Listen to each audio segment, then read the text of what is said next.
Hi, my name's Jason, and you may have recently seen my home tour on HGTV Handmade. And if you watch the tour, you know that I am obsessed with two things, flowers and objects. And today I'm going to share one of my favorite projects that I use in my own home that combines the two. And so we're going to make a small floral bouquet that floats inside of a frame. So you're going to need a frame. And so what you're looking for with your frame is that it doesn't have any kind of backing. When I'm thinking about the size of the bouquet that I'm going to hang inside my frame, I first just look at the total space that I have, and I'll take a few inches off of that. So this looks that it's about 7 to 8 inches long, and so I'm going to be trying to make a bouquet that's 5 to 6 inches long so that it'll float in the center of the frame. I have a variety of dried flowers here that I can work with today.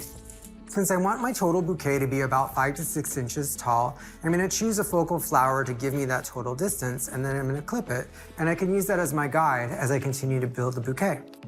So I'm going to use my floral snippers here and go ahead and snip this flower that's about 5 to 6 inches long. I try to mix things that are individual flowers and also things that have a little bit of volume so that it looks like that classic large bouquet that you would be used to. These hydrangea pieces are really great for adding the volume. I've got this nice white straw flower at the top. I think that these pink straw flowers are really nice as an addition to it. And then I'll look for a smaller piece of the hydrangea that I can add in as well. The nice thing about working with dried flowers is that you can actually break off all the small pieces with your hands, so you don't have to worry about having all of your clippers ready at every point in the action. I was using this flower to make sure that I was at a 5 to 6 inch length in total, so I'm putting it toward the top so that I can remember to do that. Then as I come down and look at the rest of the bouquet, I can see that I'm really close to the end of that 5 to 6 inch range, so I'm going to be able to clip that off. Sometimes it takes a little bit of practice to keep the flowers in your hands and hold them still. So if you have to, you can lay them on the table and pull them back together again. As I'm looking at this from the front right now, I can see I have a little bit of a hole right here. So I'm going to add one more flower to the front just to make it look a little more full.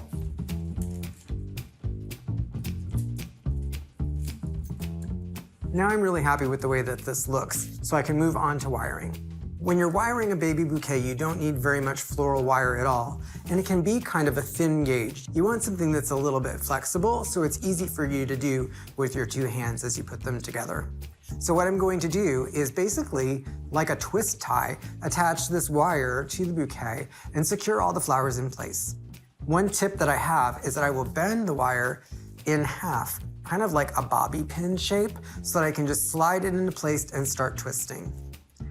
If you need a helper, you can always get a cat to come and supervise over your shoulder. Thanks, Fiona. After your cat has jumped on top of your armoire, you're ready to move on to the next step. So you'll see that I've twisted the wire around the bouquet, and it will continue to just twist these wires until my flowers are secure. And I can look at the front of the bouquet and see that it's balanced and it's looking how I want it to. It has a few really great pops of some light colors, and it has some dark colors. You want to think about the colors because depending on the color of your wall, you really want those flowers to stand out as something dimensional and special. I have very dark walls, so these light flowers are going to be very helpful in the end to ensure that it's very prominent and it pops out. I'll take any extra wire that I have and just simply wrap it around the bouquet until there's no more wire left. Once the bouquet is secure and you can put it down and work with it, I'll just do a little final trimming. I try to make sure the stems are the same length at the bottom in case when I tie the ribbon on, a few of them show. It's just nice and clean, and it's just something that I like. You can let them be wild or loose, whatever it is that you like. But for me, I like a nice tidy little bouquet. So the front of the bouquet looks great, but now it's time to worry about what's going on the back. What I want to do on the back of this bouquet is attach another little bit of wire so that I have something in which I can hang this bouquet on a nail with. And this can be a little bit tricky, so you may have to play around with it for just a little bit. In fact, sometimes it gets to the point where I'm at the wall and trying to hang it, but I have to come back to my table and kind of work out some details to make sure that it works just fine.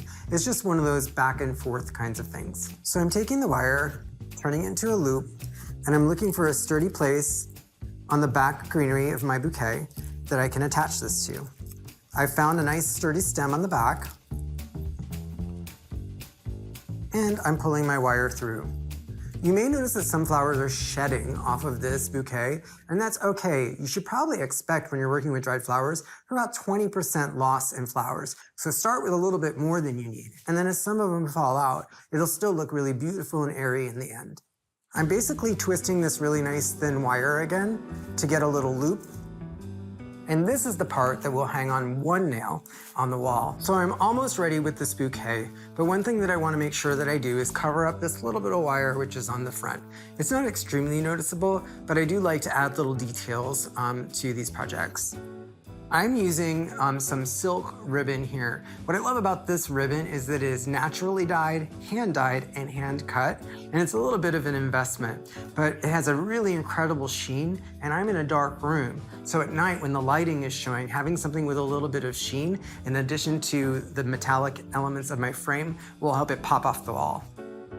When I use ribbon, I always try to use fabric shears that I save only for fabric and ribbon to make sure that it cuts nice and cleanly.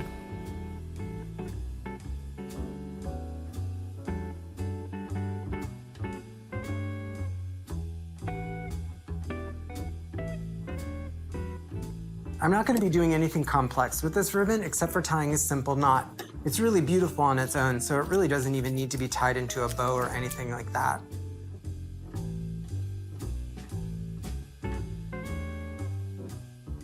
You don't have to worry about the ribbon coming out or hanging over the frame.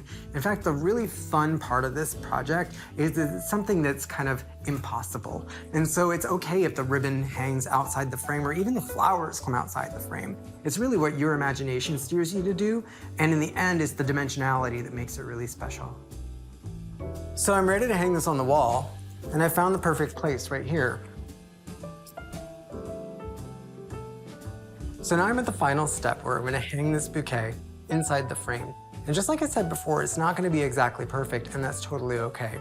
So what I'm going to do is position from the loop on the back of my bouquet, my little bouquet inside the frame. And I really like how it's positioned right now. It's filling the frame totally. It's a little larger than I thought it would be, but I think it looks pretty good. And the bow is really nice because it's just kind of coming out the bottom of the frame, and you can get an appreciation for the whole piece together.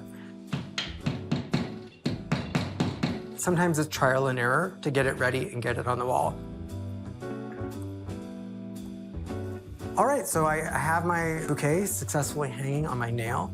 It's turned a little off kilter from what I thought to begin with, but I actually really like it because it's giving it kind of an off kilter kind of look that the entire gallery wall has. So what do you think, everybody? I think it turned out pretty well. You can hang all kinds of things in frames, and I'd be interested to hear what you would put in your frame at home. Make sure to subscribe to HGTV Handmade for more tips and ideas like this.